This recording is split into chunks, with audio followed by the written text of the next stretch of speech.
नमस्कार।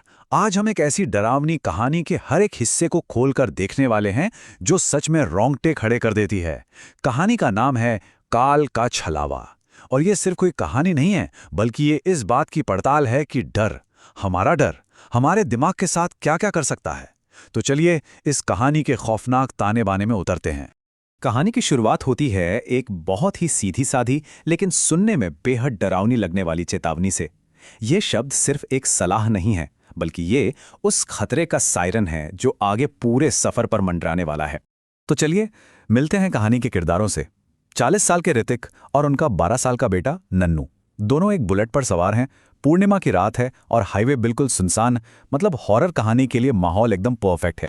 जरा सोचिए, चारों तरफ सिर्फ वीराना, और जैसे ही ऋतिक अपनी बुलेट का इंजन बंद करते हैं, एक जानलेवा सन्नाटा सब कुछ निगल जाता है।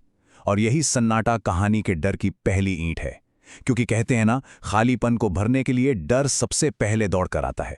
और बच्चों की तो आदत होती है, वो सवाल पूछते हैं। नन्नू भी अपने पापा से पूछ बैठता है कि माँ ने सड़क के बारे में ऐसी अजीब चेतावनी क्यों दी थी। और बस यही मासूम सा सवाल उस दरवाजे को खोल देता है जिसके पीछे उस हाईवे की पूरी खौफनाक कहानी छुपी हुई है। तो सबसे बड़ा सवाल, आखिर ये काल का छलावा है कौन? चलिए पता लगाते हैं इस कहानी के असली विलन के बारे में। और देखिए, ठीक यही सवाल नन्नू ने भी अपने पिता से पूछा था।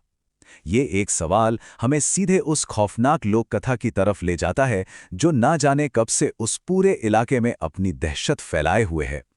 और जानते हैं मजेदार बात क्या है? ये छलावा कोई आम भूत प्रेत नहीं है। ये तिमिर नाम के एक दूसरे ही डायमेंशन, एक दूसरी दुनिया से आया हुआ एक जीव है। इसका सीधा मतलब ये है कि हमारी दुनिया के नियम कानून इस पर लागू नहीं होते। और इसका सबसे बड़ा और इकलौता हथियार है भ्रम पैदा करना। ये आपकी आंखों देखी हकीकत को ही पलट कर रख सकता है। ऋतिक नन्नू को बताते हैं कि ये छलावा डर को अपनी खुराक बनाता है। मतलब कोई जितना ज्यादा डरेगा, ये उतना ही ताकतवर होता जाएगा। और इसकी सबसे घिनौनी बात, इसे बच्चे बहुत पसंद हैं, खास तौर पर डरे हुए बच्चे, क्योंकि इसका मानना है कि डरे हुए बच्चे का कलेजा मीठा हो जाता है। ये एक सोच ही इसे हद से ज्यादा खतरनाक बना देती है। और यहाँ कहानी एक दिलचस्प मोड़ लेती है। ठीक उसी पल जब ऋतिक इस कहानी को महज एक मनगढ़ंत बात बताकर खत्म करने की कोशिश करते हैं, तभी भट्ट करके एक जोरदार आवाज आती है। बुलेट का टायर फट चुका है। अब उनके पास उसी मनहूस सड़क पर रुकने के अलावा कोई दूसरा चारा नहीं है। तो यहां से कहानी फिजिकल हॉरर से निकलकर साइकोलॉजिकल हॉरर में घुस जाती है। अब असली लड़ाई बाहर नहीं, बल्कि बाप और बेटे के दिमाग के अंदर शुरू होने वाली है। छलावा अब उनके सबसे बड़े डर और उनके सबसे गहरे प्यार को ही अपना हथियार बनाने वाला है।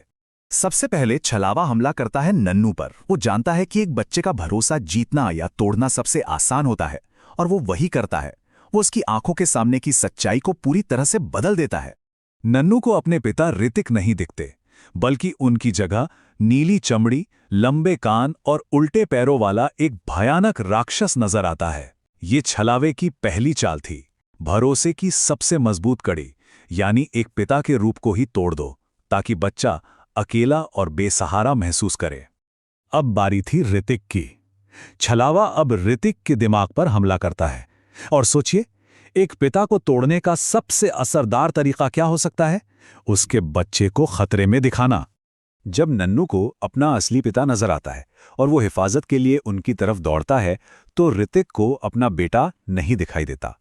उन्हें नन्नू के कपड़ों में एक छोटा सा कंकाल दिखता है जो जोर जोर से हंसता हुआ उन पर हमला करने के लिए आ रहा है।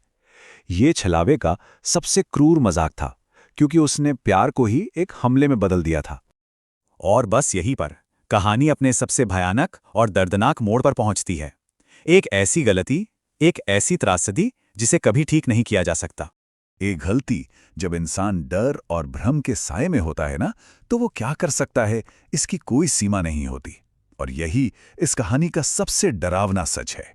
उस कंकाल को अपनी ओर आता देखकर ऋतिक का दिमाग बिल्कुल सुन्न हो जाता है। उस पल वो एक पिता नहीं, सिर्फ अपनी जान बचाने की कोशिश कर रहा एक इंसान होता है। वो सड़क के किनारे पड़ा लकड़ी का एक भारी लट्ठा उठा लेता है और जैसे ही ऋतिक उस दौड़ती हुई आकृति के सिर पर जोर से वार करते हैं, छलावे का बनाया हुआ भ्रम कांच की तरह टूटकर बिखर जाता है। पर जो आवाज उन्हें सुनाई देती है वो उस कंकाल की नहीं, बल्कि उनके अपने बेटे की आखिरी दर्द में डूबी हुई चीख थी। ऋतिक की ये चीख उस भयानक सच को बयां करती है जिससे वो अब कभी भाग नहीं सकते। उन्होंने अनजाने में उस छलावे के धोखे में आकर अपने ही हाथों से अपने ही बेटे की जान ले ली थी। डर ने उनसे उनका सबसे कीमती रिश्ता छीन लिया था। लेकिन रुकिए, कहानी यहाँ खत्म नहीं होती। छलावा इतना शातिर है कि वो अपनी जीत को अधूरा नहीं छोड़ता। उसके लिए असली जीत सिर्फ जान लेना नहीं है, बल्कि उम्मीद को जड़ से उखाड़ फेंकना है।